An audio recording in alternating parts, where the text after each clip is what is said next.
Welcome to a Wayne County Bicentennial Minute in celebration of Wayne County, New York's unique history, which spans 200 years and is historic to the core. Lime Kilns, narrated by Bruce Farrington. If you have driven in Wolcott and Sodus, you may have noticed that each area has a different road called Lime Kiln Road. You may have even wondered what exactly a lime kiln was. Wikipedia describes a lime kiln this way. A lime kiln is a kiln used for the calcination of limestone to produce the form of lime called quicklime. In our area, lime kilns were made from rocks and were mostly used in the 19th century, and the quicklime produced was used for a variety of purposes.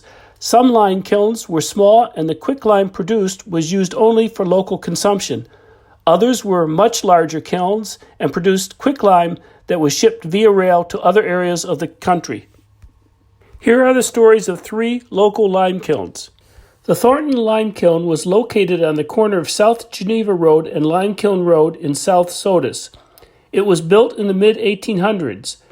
During the 1976 Bicentennial, the lime kiln was reconstructed by the Sodus Bay Historical Society, but was later removed when the intersection was redesigned about 2010. The most common byproduct of burning lime was quicklime, which was used to make plaster and mortar for building construction. It was also used in the pickling process for food and by spreading it on soil to reduce the acidity and increase alkalinity. It also permits improved water penetration for acidic soils. Quicklime was a necessity in the maintenance of the privy, and the local undertaker made use of it in burials. In order to produce the quicklime, the stone was brought from the nearby quarries or outcroppings. Logs were harvested year-round for the fire needed to heat the kiln to a very high temperature. The limestone was crushed into 1-inch to 2.5-inch chunks and was poured into the opening from above in successive layers of stone and wood. When loading was complete, the kiln was ignited at the bottom, and the fire gradually spread upward through the charge.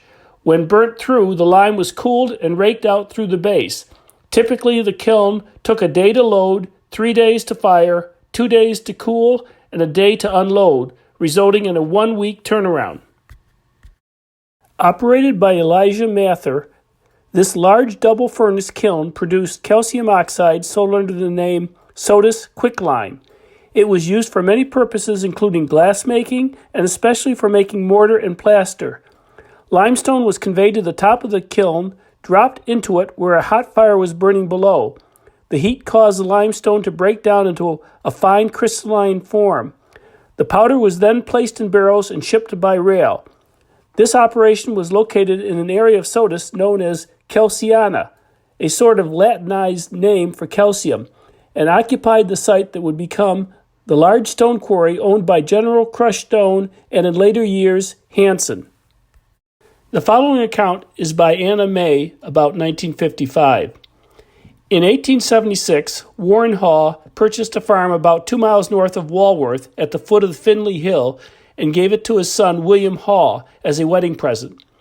William found limestone on his farm. He built an intermittent kiln of the dugout style into the side of a hill.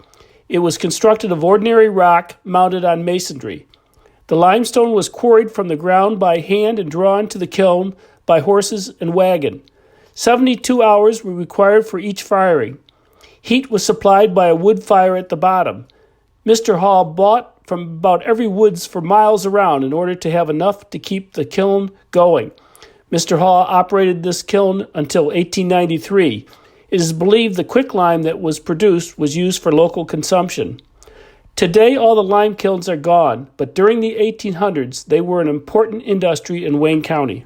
Now in the silence of evening, now when the sunsets glow, tell me that beautiful story.